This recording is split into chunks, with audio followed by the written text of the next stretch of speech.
Karen Gillan plays a woman who must fight her clone to the death. Let's talk about the new movie, Duel.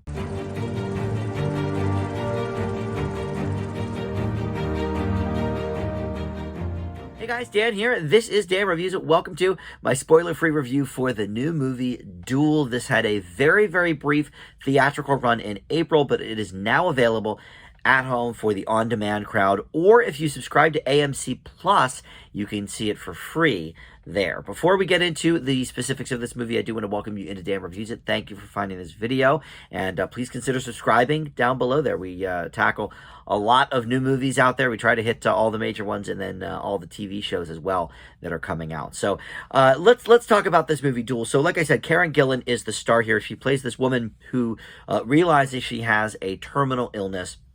And so she joins up with this group that makes clones, so your family and friends have, a version of you to live with, basically, after your demise. But as it turns out, well, this gal is a fighter, and she overcomes this terminal illness. She is one of the, I forget what percent they gave, but it's like, less than 5% chance of survival or whatever. And here we are.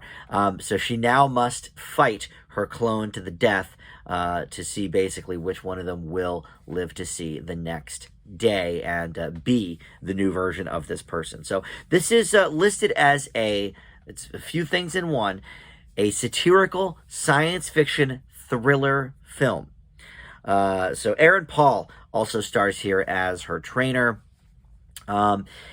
This movie is definitely a lot of things. It is directed by this dude, Riley Stearns, who I don't think I've seen either of these other movies. This is his third feature that he's directed, but he directed Faults, which is a movie I've heard about, not seen, and The Art of Self-Defense, same. I don't think I watched that one, but I remember hearing about it. He is engaged or with, anyway, Mary Elizabeth Winstead, who, I love her, and she was in Faults.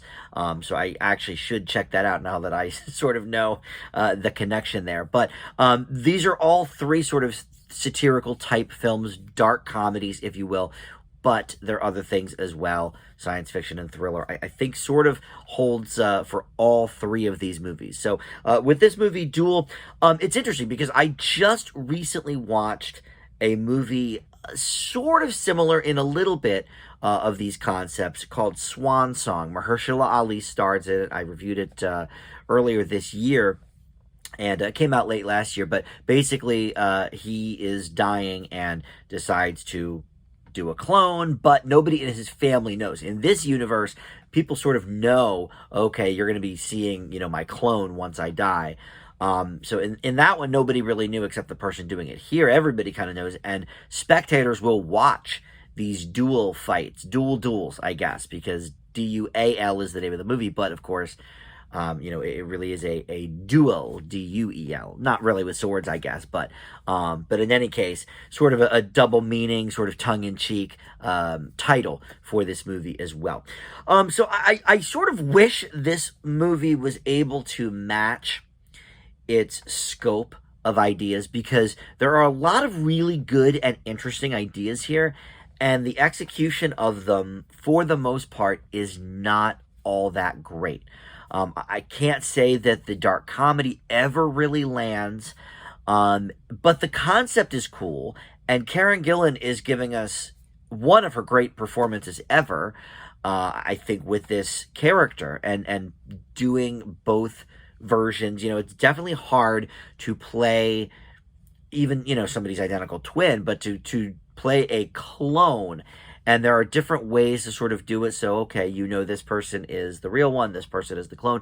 Mahershala Ali certainly had his work cut out for him with that, with Swan Song, but he did it excellently. And same thing with Karen. I think she will do different, like, facial expressions or different tics where okay, that's the original or that's the clone.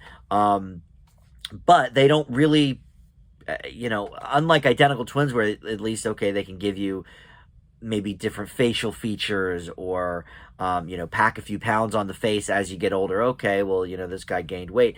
This is a clone, so it is a carbon copy. There's only so much you can do to differentiate. But I think she does a very, very good job in that regard, in making these two characters actually fairly different, even though they are the same person essentially. So I love that about it. And Aaron Paul is fine. I have to say, now that I've seen him in a few different movies, look, I like the guy. He seems like a champ. And I love Breaking Bad. But other than the Breaking Bad movie, El Camino, I can't say I've seen him in a movie where he sort of blew me away, or, oh, okay, this guy's going to be the next big thing in film. No, I think TV is really where he should stay. And that's not a slight, it's just there's sort of two different, I think, acting styles sometimes that go into feature films versus, a long-term series. And he did another series I think it was on Amazon Prime, that I really liked as well. So, I think he does well with sort of those longer-term characters. But here, I don't know. He didn't blow me away, certainly compared to her. Now, he has some of the more humorous scenes where they're training and stuff. But yeah, it all didn't quite land for me in the way that I hoped it would once I heard the concept of the film, because it's cool to kind of think about. And, I don't know, the last few years have brought us a handful of movies and shows where there's, people's doubles or doppelgangers or twins or what have you, or clones. And I find most of them to be pretty intriguing. But yeah, this was one of the more underwhelming ones in terms of execution of ideas. So great concepts with maybe falling a little flat in many ways. But for this great performance by Karen Gillan and a lot of the good ideas that even though they didn't come all the way through, I still can appreciate, I'm going to leave Duel with a C+. All right, thanks for watching. We'll see everybody next time on Dan Reviews It. Bye.